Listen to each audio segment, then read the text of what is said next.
아니 오늘 유튜브 찍는다고 해서 저녁 대신 콜라 좀 먹어야겠어. 햄버거랑 이거 시켰는데 바빠서 못 먹었어요. 다치에 안 좋은 음식들 아닌가요?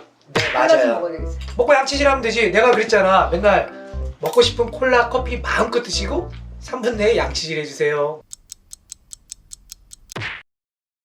근데 저희가 지난번에 또 블랙 트라이앵글에 대해서 얘기를 해봤잖아요. 네. 또 다른 사이드 이펙트, 아 있죠. 잇몸 퇴축에 대해서 엄청 환자분들이 많이 물어보시는. 많이 걱정들 하시죠? 네. 블랙 트라이앵글만큼은 아니지만 꽤 있어요. 이정 원장님 느낌상 한 10명 오면 한 몇 분 정도 되는 것 같아요? 1.5에서 2명? 뭐 이렇게? 잇몸 퇴축이라는 말이 굉장히 좀 어려운데 네. 이거를 조금 어떤 현상인지 한번 설명해 줄 수 있을까요? 여기 잇몸뼈가 선천적으로 얇은 분들이 있어요. 거기에 앞니가 이렇게 로테이션이 되어 있는 앞니를 똑바로 피는 과정에서 잇몸 퇴축이 생겨요. 퇴축이 뭐예요? 잇몸이 쭉 내려가는 거. 잇몸 내려간다고? 네, 잇몸 내려가요. 선생님 잇몸 퇴축 환자분들 자주 보셨나요? 그럼요.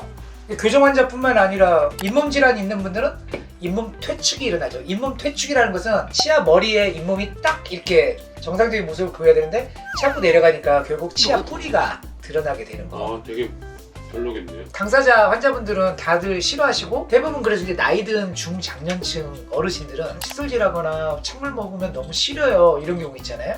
그게 대부분은 10중 8구 잇몸이 뒤로 물러났기 때문이죠.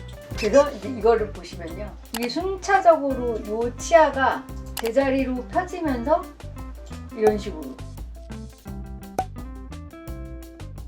이렇게 이제 잇몸 퇴축이 생기는 거는 사실상 예측이 되는 거거든요. 그러면 뭐 원인은 알겠는데 네, 원인 알아요. 그래서 대처가 가능한지. 잇몸 질환이 심해서 잇몸 퇴축이 온 분들은 쉽게 잘 좋아지지 않아요. 하지만 교정으로 일시적으로 맞아. 나타나는 이런 잇몸 퇴축 환자분들은 칫솔질을 꼼꼼하게 했을 때 정말 효과 짱. 교정력에 의해서 잇몸 퇴축이 생겼다가 교정력이 제거되면 다시 회복되는 이 원리가 있거든요. 그때는 이 방법이 최고예요. 그래서 치아 끝에서부터 잇몸 바닥까지 살살 꼼꼼하게 미세모를 이용해서 닦아주는 거. 최소한 6번 이상. 자주 많이 닦아주는 거죠.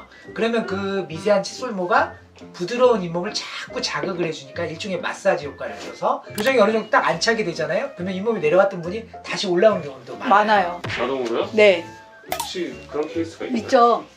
이제 회복되는 거 그런 걸 보면 자동으로 해야 돼요. 네 아무렇지도 않다가 이렇게 내려오기 시작했어.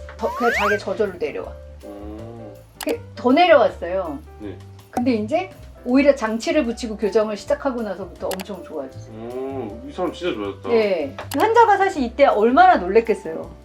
저 같아도 엄청 놀랐어요. 근데 이제 계속 그때마다 제가 미리 예측됐던 바이고 저를 믿고 양치질을 계속 열심히 하세요. 방금 최 원장님이 말을 한 그 근거를 가지고 설명을 열심히 드려서 열심히 닦으려니 내가 나중에 할 말이라도 있는 그런 심정으로 닦아보자 이제 해서 열심히 닦으니까 계속 이렇게 회복이 되는 거예요. 그래서 잇몸 퇴축도 사실은 예측이 된 거고 그 환자의 어떤 이런 뼈의 상태나 부정교합의 양상에 따라서 충분히 회복될 수 있으니까 그런 부분은 이제 미리 같이 잘 얘기해서 해결해 나가면 돼요. 그러니까 잇몸 퇴축이 일어난 것을 너무 놀래지 말고 빨리 대처를 하려면 당연히 치과에서는 알아서 할 일이 뭐 스케일링과 잇몸 관리를 해드리겠지만 그리고 오늘 당장 나는 집에 가서 밥을 먹고 양치질을 안 한다면 아무 소용이 없겠죠.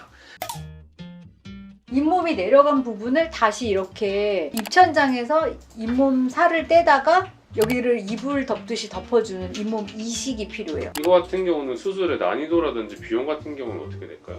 그거 어떻게 되지, 최 원장님? 좀 있지? 비용 자체는 그러니까 의료보험이 되면은 순수 의료보험만 되면 그렇게 많이 안 들 텐데 거기에 이제 어떤 재료들이 좀 들어갈 수도 있고 그래요. 복잡한 수술이거든요. 그래서 저 같은 경우는 못해요.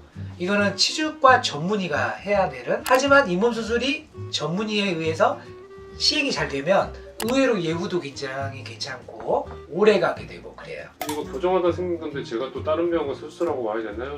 이러시는 분은 없어요? 그러니까 사전에 예고라는 게 좋다니까요. 예측을 해드려야지 환자들이 나한테 이런 일이 생길 수 있고 충분히 대처 방법이 있는데 이런 걸 다 알고도 나는 교정을 감행할 것이냐 아니면 이런 일이 있을까봐 교정이라는 큰 대의를 포기할 것이냐 이제 이거는 사실 환자분들이 생각해야 되는 거죠. 일단 이거 이제 마무리 마저 하면은 이식을 한 거예요. 이게 여기 자세히 보면 이게 이식한 이런 부분이 보여요. 그리고 이게 이제 시간이 지나면 또 좀 더 회복되고.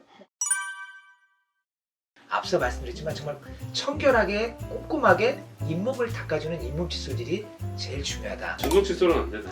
전동 칫솔도 상관없어요. 도구는 상관없어. 맞아요. 도구가 중요하지 않아요. 정성과 효율 맞아요. 꼭 명심하시기 바랍니다. 알겠습니다. 오늘 양치 열심히 하겠습니다.